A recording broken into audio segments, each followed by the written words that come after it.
अब नहीं आऊंगा दोस्त, अब नहीं आऊंगा, बता देना। સુરતના ઉધના રેલવે સ્ટેશન પર આજે વ્યવસ્થાના લીરે લીરા ઉડ્યા. વતનની વાટ પકડી રહેલા હજારો પરપ્રાંતિયો માટે મુસાફરી આફત સમાન બની ગઈ. 24 કલાકથી કતારમાં ઉભેલા મુસાફરોની જ્યારે ધીરજ ખૂટી ત્યારે સ્ટેશન પર અફરાતફરી મચી ગઈ. જુઓ આ દ્રશ્યો. ટ્રેનમાં જગ્યા મેળવવા માટે લોકો જીવના જોખમે સ્ટેશનની બાઉન્ડ્રી કૂદી રહ્યા છે અને અંદર ઘૂસવા માટે પડાપડી કરી રહ્યા છે.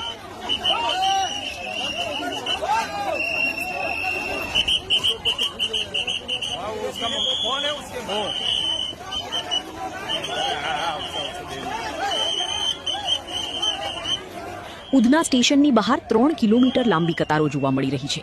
7,000થી વધુ મુસાફરોની ભીડ સામે માત્ર 2 ટ્રેનની સુવિધા હોવાથી સ્થિતિ કાબુ બહાર ગઈ હતી. અસહ્ય ગરમી અને ઘૂંઘરામણને કારણે અનેક મુસાફરો બેભાન થઈ ગયા. જ્યારે પોલીસ અને રેલવે સુરક્ષા દળોએ ભીડને કાબુમાં લાઠીચાર્જ કર્યો ત્યારે મુસાફરો અને પોલીસ વચ્ચે ઘર્ષણના દ્રશ્યો પણ સર્જાયા હતા. રેલવે તંત્ર દર વર્ષે સર્જાતી આ ભીડ માટે અગાઉથી આયોજન કરવામાં નિષ્ફળ રહ્યું હોય તેવું સ્પષ્ટ દેખાઈ રહ્યું છે. 16 કલાક સુધી લાઇનમાં ઊભા રહ્યા બાદ જ્યારે ટ્રેન નથી મળતી ત્યારે લોકો મજબૂરીમાં કાયદો હાથમાં લઈ રહ્યા છે. હાલ સુરતના ઉધના સ્ટેશનથી આ અફરાતફરીના દ્રશ્યો